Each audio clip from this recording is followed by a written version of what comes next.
बिस्मिल्लाहिर्रहमानिर्रहीम। एक्सेल 2009 आज हम स्टार्ट कर रहे हैं। एक्सेल को ओपन करने के लिए सबसे पहले विंडोज प्लस आर का बटन दबाएं।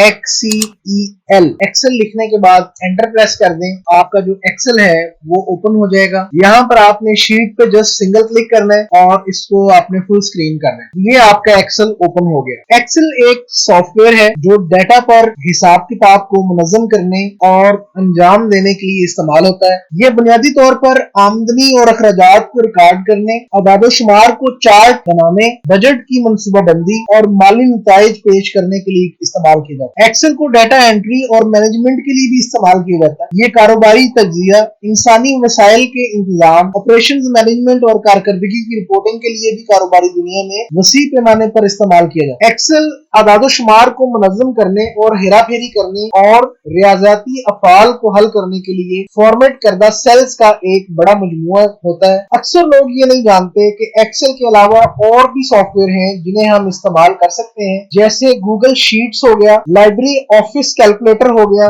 WPS ऑफिस स्प्रेडशीट है, जोहो शीट है, एयर टेबल भी इसकी एग्जांपल है। लेकिन पाकिस्तान में और दुनिया में सबसे ज्यादा जो कन्वीनियंट, आसान समझा जाता है सॉफ्टवेयर, वो माइक्रोसॉफ्ट एक्सेल। यहाँ पर एक क्वेश्चन आपको बता दें कि what are some basic Excel formulas. कुछ क्वेश्चंस बच्चे पूछते हैं कि हमें एक्सेल के अंदर वो कौन सी चीजें हैं जो आनी चाहिए जिनकी बिना पर हम किसी ऑफिस में या किसी इदारे में काम कर सकते। तो बेसिक जो चीजें हैं वो फार्मूलाज मैं आपको बता देता हूँ। वो चंद है जो आपको एक्सेल में लाजमी आना चाहिए। पहली चीज जो है वो सम का फार्मूला है कि आपको सम का फार्मूला लाजमी आना चाहिए। सम, ये देखें यहाँ पर अगर आप टास्क बार पर राइट क्लिक करें तो ये आपको कुछ ऑप्शंस, कुछ फार्मूलाज यहाँ पर भी शो करवा देता है। इसके आगे हम जब लेक्चर्स पढ़ेंगे तो हम आपको बताएंगे कि इसमें क्या क्या फंक्शंस है जो हम यहाँ से इस्तेमाल कर सकते हैं। बेसिक फार्मूलाज में जो चीज हम यूज करते हैं सबसे ज्यादा वो है सम का function. Adds up a range of cells, minimum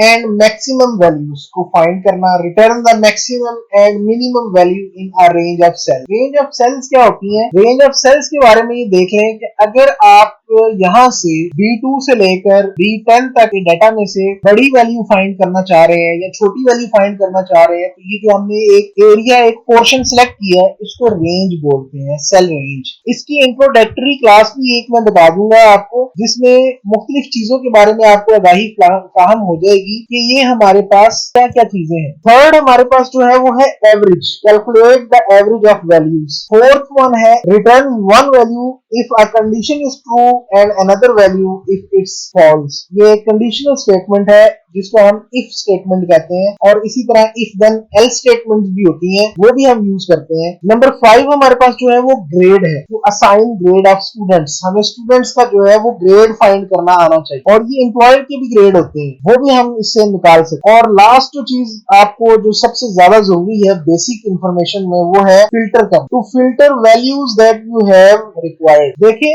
Excel के अंदर डाटा एंटर करना कोई प्रॉब्लम नहीं है। एक्सेल के अंदर से डाटा को हासिल करना एक बहुत बड़ा जो है वो फन है कि आपके अंदर आपके पास एक्सेल में हजारों जो है वो नंबर्स मौजूद हैं और उसमें रिक्वायर्ड नंबर आपने फाइंड करना है, तो वो एक बड़ी चीज। ये एक मुकम्मल एक्सेल का तारुफ है जो तुलबा के लिए जानना इसलिए जरूरी है ताकि उन्हें पता हो कि हम एक काम शुरू कर रहे हैं और हम उसमें क्या क्या करेंगे। नेक्स्ट लेक्चर में हम MS एक्सेल इंटरफेस देखेंगे और स्टेप बाय स्टेप आगे चलते जाएंगे इंशाल्लाह। Thanks for watching.